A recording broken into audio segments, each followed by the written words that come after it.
NDP leader, I can't remember what his name is since he's no longer Jack Layton. Cannot remember that man's name. But how he was saying that all this money that I think it was McGinty was putting towards international students, he was going to put towards regular students, everyday Canadian students that need the money. Would be probably a lot better, because I know for a fact that through my best friend who has OSEP and a few of my other friends that do it, that it's a lot of money to pay back. My brother does it too, and it's like, ugh. They always complain with how much money it is that they have to pay back, and it's like, ugh. And then I'm thankful that I don't have to do that. That I'm one of those lucky people who have family who's willing to pay for your education, and you're like, oh, thank God I don't want to go through this place because it takes forever. And with the city and with university and that on strike, that does, I mean, not the university, with the colleges on strike, that doesn't help. It doesn't help anyway, because now they're prioritizing students, where if you had paperwork that you had to get filled out, you could do it. You could have it filled out in no time. Didn't matter if you were a full-time or a part-time student. Now it's like, oh, well, we're doing... It's sort of like... I don't know. Like, they're now saying, well, you're not a full-time student, so you're not really important, but you technically are considered a full-time student. And it's like, it's just confusing. It's like they're trying to prioritize people because of the strike, and it's, how can you put a priority on what each student needs when each student's needs are different? And again, this is just my interpretation of what I was told when I called the college yesterday to find out how much it would be for me to take full-time, part-time courses, and it was like, seriously? If you were just paying for the courses on their own, it was just over $900. It's under $950. In order to take them with full-time tuition, it's like $1,600. And it's like, are you serious? Just to take 4 courses in a non-program, it's going to cost me that damn much. And I'm thinking to myself, that's ridiculous. And yet they have people on strike, and it's like, hello, you guys have all this extra money.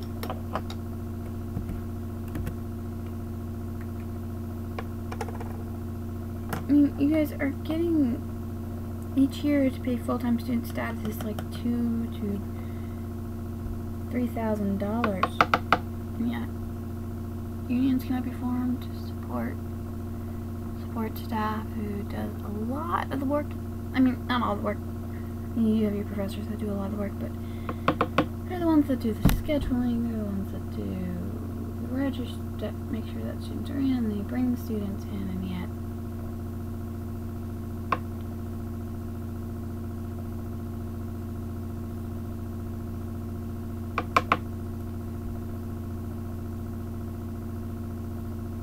they're the ones that are not being, that don't have a contract, and it's like, you're running a college without these people. You can't. You can try, but you can't. So it's sort of like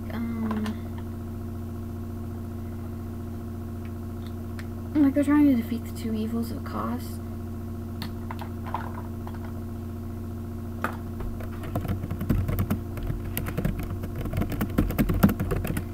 And they can't really do it, and it's not that they don't want to do it, they don't want to have these workers out. I don't think it's just these workers demand that they have the same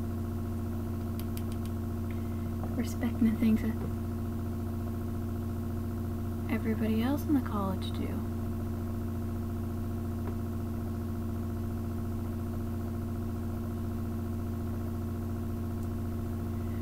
And yet they don't, because everybody else in the college is on contract, but they're not. It's sort of like, okay, how does this work?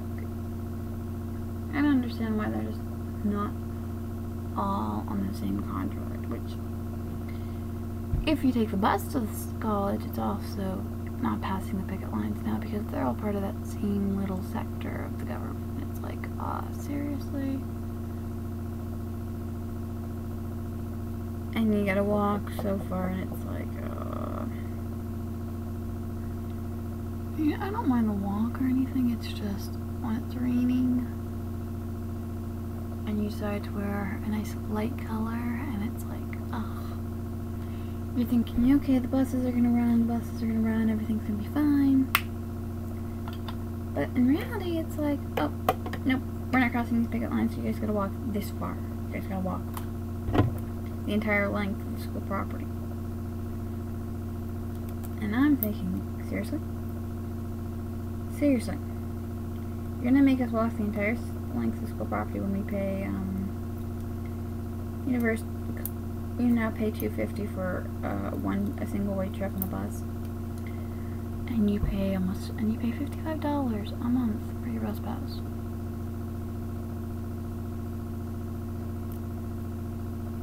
And I'm thinking, seriously?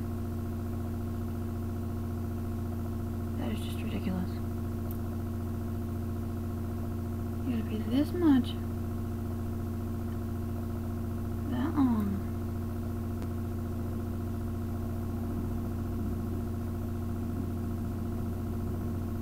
Yeah, you're really... I mean, most universities... I mean, there's like 3 different stops for the university because it spreads across like 4 or 5 campus blocks.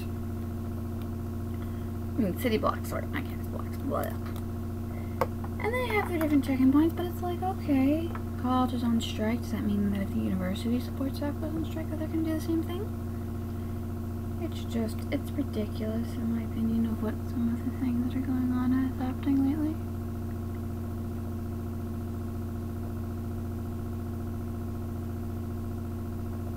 But you can't do anything about it. That's what my best friend was saying.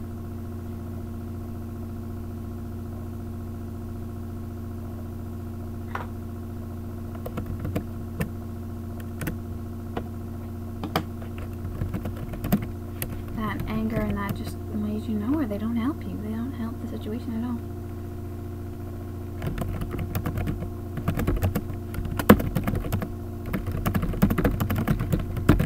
It's just like how you think you have it one way, but you really don't, and you're just like,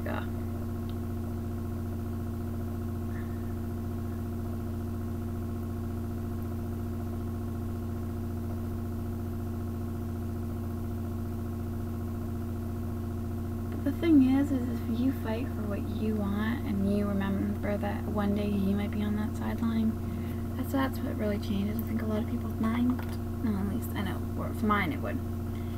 Yeah, one day we could be on that picket line and we want the buses supporting us.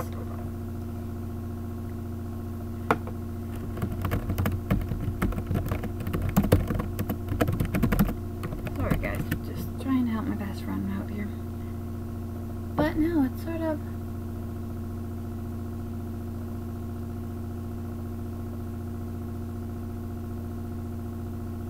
It's sort of just, you gotta be careful of what you wish for.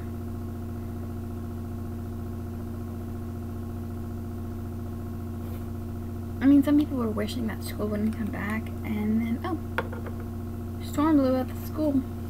And we were thinking, oh.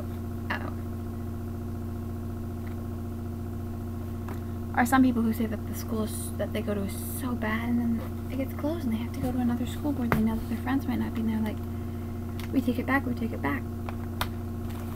I know with that because a lot of the Canadian schools, well, the schools here in Windsor, have been shutting down, or they've been pushing over, and it's like,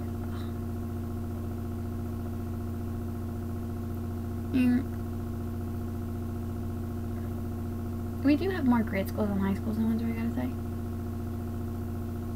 Because at least every high school has 3 feeder schools, which means, let's say if you went to, I'm just gonna go with, let's say you went to Walker, Langlois, and Ellesmere.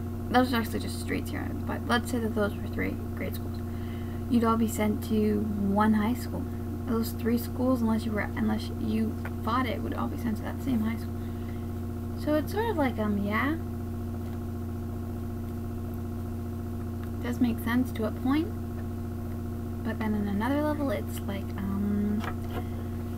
okay, this isn't really making a lot of sense to me, because why would you keep closing all these schools? Because then you're going to have the remaining grade schools overpacked. I remember when I was in school, when I was in grade school, that you were supposed to have like 25 kids per classroom, and you ended up having 35.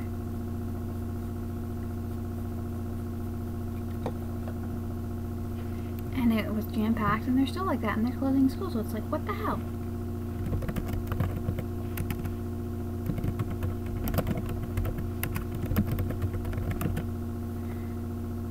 And it's just the way it is.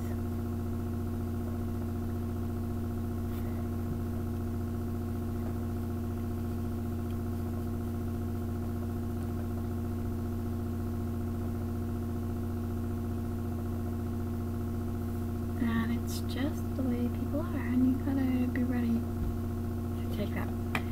So, as you guys can tell with the final brush and the final product on my face this morning, that we have come to another end of one of our amazing broadcasts.